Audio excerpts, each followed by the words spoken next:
नमस्कार साथियों, मैं शाहिम हसन। और जैसा कि आप देखते रहते हैं, लगातार जो जनहित से संबंधित मुद्दे होते हैं मैं उठाता रहता हूं।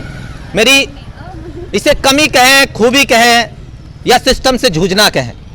आज सुबह जब मैं कचहरी पहुंचा, चैम्बर पर बैग रख रहा था, तभी एक बच्चा, ये बच्चा जो अपना, इसका नाम रिहान है, ये मेरे पास आता है और इसने बड़ी मासूमियत से मुझसे कहा कि साहब मुझे कुछ पैसों की ज़रूरत है, मुझसे कुछ काम करा लीजिए और मुझे कुछ पैसे दे दीजिए। मैंने कहा भाई तुम्हें काम की ज़रूरत क्यों है?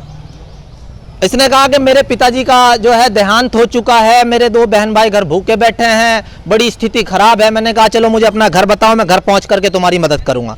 उसके बाद ये बच्चा इधर उधर की बातें करने लगा। मैं समझ गया कि ये बच्चा ट्रेंड हो चुका है। हालात से, जिस तरह के हालात चल रहे हैं उसमें रच बस के यहाँ कचहरी में आके कुछ वकीलों के चैम्बर में काम वगैरह कभी कभार खुद ब खुद करके और वहाँ से कुछ पैसे वैसे इसे कोई दे देता होगा। उसके बाद इस बच्चे की जैसे मैंने काउंसलिंग करनी शुरू की तो निकल के ये आता है कि मैंने जब इसका फ़ोन है मेरे पास ही है, मैंने जेब में डाला हुआ है कि कहीं चला ना जाए, जो फ़ोन की वजह से रुका रहेगा। इससे मैंने इसके पड़ोस में फ़ोन मिलाया तो उसने बताया कि इसका बाप भी जीवित है और बाकायदा ये बच्चा, इसके 2 माँ भी है। मैंने बातें की, इसको खाना वाना खिलवाया। उसके बाद मैंने चाइल्ड हेल्पलाइन पे कॉल की। उन्होंने कहा कि 1098 पे कॉल कर लीजिए। उसके बाद मैंने एडीएम साहब को कॉल की। फिर उसके बाद एडीएम साहब के माध्यम से गौरव चाइल्ड हेल्पलाइन से मेरे पास पहुंचे हैं। गौरव, किस तरह का प्रावधान है जो इस तरीके से बच्चे घूमते रहते हैं, भीख मांगते हैं, काम करते हैं, बाल श्रम करते हैं, क्या प्रावधान है? सर, जो भी बच्चे भिक्षावृत्ति में लिप्त है, अभी माननीय जिलाधिकारी महोदय के आदेशानुसार भिक्षावृत्ति के लिए हमारा कैंपेन भी चला हुआ है जो 1 मई से लेकर के 31 मई तक चलेगा। और उसमें हमने लगभग कुछ बच्चों को चिन्हित भी किया है और उनको सरकार की तरफ से जो योजना है वो भी दिलवा रहे हैं और उनका एडमिशन भी करवा रहे हैं। सेम बच्चों के जैसे प्रोसेसर आते हैं, कुछ बच्चे एक्चुअली जो भिक्षावृत्ति है उनके माँ बाप या वे अपनी किसी मजबूरनवश करते हैं तो उनको काउंसलिंग करा करके, समझा करके, माँ बाप के सुपुर्द कर करके उन बच्चों को आगे के लिए क्लास में एडमिशन दिलवाया जाता है। क्योंकि जो राइट टू एजुकेशन, शिक्षा के अधिकार अधिनियम में बताया गया है कि 14 साल तक के वर्ष के जो कम उम्र के बच्चे सरकारी विद्यालय के अंदर फ्री शिक्षा लेंगे, उनको एक टाइम खाना भी मिलता है और उनको जो सरकार की तरफ से 1200 रुपये उनके पिता को इसके किताबों के लिए, जूते के लिए, ड्रेस के लिए भी दिया जाता है ताकि वो बच्चा शिक्षा लेकर के अच्छा नागरिक बन सके।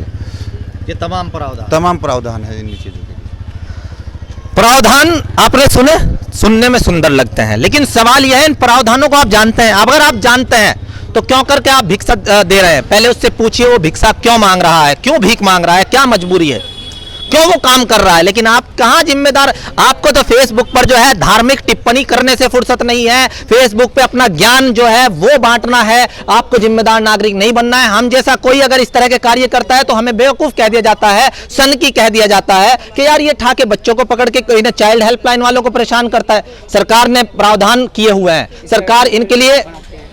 सरकार ने इनके लिए बाकायदा कानून बनाए हुए हैं, बजट निकालते हैं। तो फिर क्यों करके, अभी इन्होंने बताया ना गौरव ने कि 1200 रुपये किताबों के भी मिलते हैं, 2500 रुपये महीना भी, लेकिन बच्चे भीख मांग रहे हैं। आपको कोई मतलब नहीं है, आपने 10-5 या उन्हें गाली दे दी, मैं चल यहाँ से भाग जा। अजीबो गरीब अंदाज में मैं देखता हूँ बच्चों को डांटा जाता है। मैंने 20, 25, 30 मिनट चलो इस बच्चे के लिए अपनी वक्फ कर दी। 1 घंटा वीडियो देखने में, फिल्म देखने में खर्च कर देते हैं हम लोग। आप कहते हैं कि क्या ये सिर्फ मैं ही करता हूँ? आप भी कर सकते हैं।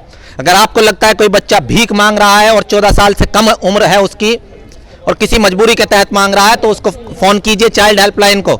इस तरह के बच्चों की काउंसलिंग कीजिए। आगे चल के अपराधी बनने से, आगे चल के इस तरह से भिक्षावृत्ति करने से बचेंगे। तो मेरे भाई, सवाल यह है कि जिम्मेदार नागरिक बनने के लिए ये नहीं है कि आप सिर्फ सोशल मीडिया पे सरकार की बुराई करते रहें, सोशल मीडिया पे बैठ करके ज्ञान बांटते रहें। कुछ करना पड़ता है। मैंने सुबह से काम नहीं किया, मेरे चैम्बर पर अभी भी क्लाइंट बैठे हुए हैं। मैंने एडीएम साहब को फ़ोन किया, कई लोगों को फ़ोन किया और यहाँ गौरव पहुंचे हैं। इसी तरीके से अगर ये नहीं पहुंच रहे हैं तब आप हम जैसे किसी पत्रकार बंधु को, किसी वकील को, किसी को फ़ोन तो कीजिए।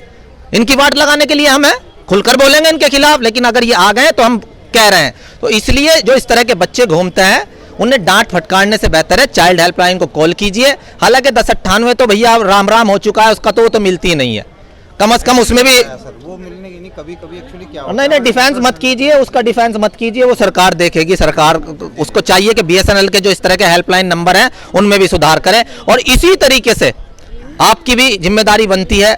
मैं कोई ये हीरो बनने के लिए नहीं कर रहा हूं, मुझे आपको आलोचना करनी है, आलोचना कीजिए, ये सिर्फ मेरा फर्ज था क्योंकि मैंने कानून को पढ़ा है, तो कानून का इस्तेमाल कर रहा हूं। अब इस बच्चे की काउंसलिंग करेंगे या छोड़ देंगे, इनके ऊपर है।